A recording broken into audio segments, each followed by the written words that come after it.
Assalamualaikum saudaraku, selamat datang di Mukhlas Channel. Jangan lupa subscribe dan like serta nyalakan notifikasi loncengnya untuk membantu perkembangan video Islam. Alhamdulillah ya Allah, terima kasih.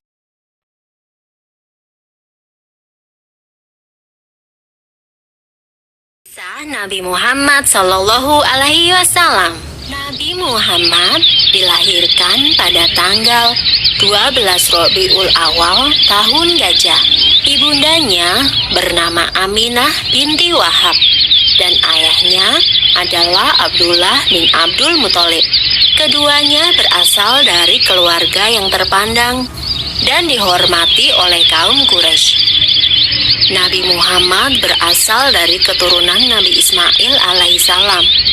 Namun sayangnya, Nabi Muhammad dilahirkan dalam keadaan yatim karena ayahnya sudah meninggal sebelum ia dilahirkan.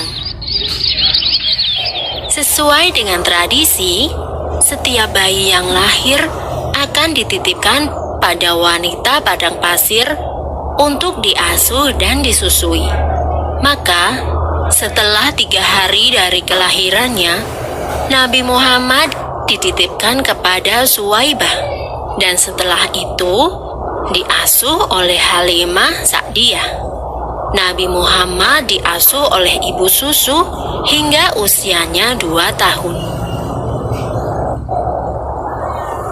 Ketika Nabi Muhammad berusia 6 tahun, ia diajak oleh ibunya berziarah ke makam sang ayah di daerah Yasrib. Sepulang dari berziarah, tiba-tiba saja ibunda Nabi jatuh sakit dan akhirnya meninggal dunia. Ibunda Nabi dikuburkan di daerah Abwa, sebelah selatan Yasrib. Setelah sang ibu meninggal, Nabi Muhammad tinggal bersama kakeknya, yaitu Abdul Muthalib. Ia adalah seorang pemimpin Quraisy yang sangat dihormati. Namun, Nabi Muhammad tidak tinggal lama bersama sang kakek.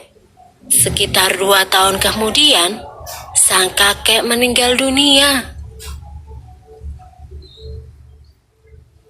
Setelah sang kakek meninggal, Nabi Muhammad diasuh oleh pamannya, yaitu Abu Thalib.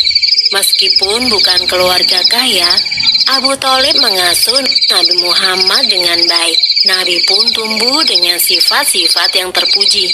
Ia sangat rajin, cerdas, dan selalu dapat dipercaya. Sejak kecil, Nabi Muhammad sudah terbiasa menggembalakan domba milik sang paman. Ia juga menawarkan jasa untuk menggembalakan domba kepada penduduk Quraisy. Karena sifat Nabi yang dapat dipercaya, banyak orang-orang yang menitipkan ternaknya. Demikianlah, Nabi sudah terbiasa bekerja sejak ia masih kecil. Ketika usia Nabi menginjak 12 tahun, ia turut serta dalam rombongan Khalifah dagang. Ia dan pamannya dalam perjalanan menuju ke Syam. Ketika sampai di Busra, mereka bertemu dengan seorang pendeta Bukhairah. Pendeta itu berpesan agar Abu Thalib menjaga Muhammad baik-baik. Ia khawatir jika bangsa Yahudi mengetahui keberadaan Muhammad, mereka akan berusaha untuk mencelakakannya. Karena menurut kitab Injil Barnabas, Isa Al-Masih pernah berkata, "Akan datang sesudahku seorang rasul bernama Ahmad. Bila ia berjalan, akan selalu dilindungi awan." Dan memang, selama perjalanan itu, mereka selalu dipayungi oleh awan. Sebenarnya Abu Thalib pun heran dengan keadaan tersebut.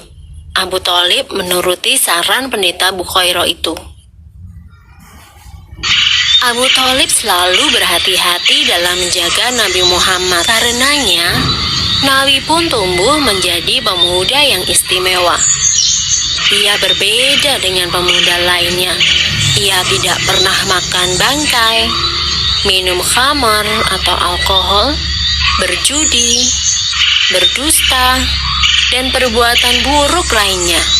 Di tengah masyarakat Quraisy, Nabi Muhammad mendapat julukan Al-Amin, yang artinya dapat dipercaya. Ia juga tumbuh menjadi pemuda yang pandai dalam berdagang. Selesai. Sumber dalam Al-Quran terdapat dalam surat Asy-Syaff ayat 6, yang artinya, "Dan ingatlah ketika Isa ibnu Maryam berkata, 'Hai Bani Israel, sesungguhnya aku adalah utusan Allah kepadamu, membenarkan kitab sebelumku yaitu Taurat, dan memberi kabar gembira dengan datangnya seorang Rasul yang akan datang sesudahku, yang namanya Ahmad atau Muhammad.' Maka tatkala Rasul itu datang kepada mereka dengan membawa bukti-bukti yang nyata, mereka berkata, 'Ini adalah sihir yang nyata.'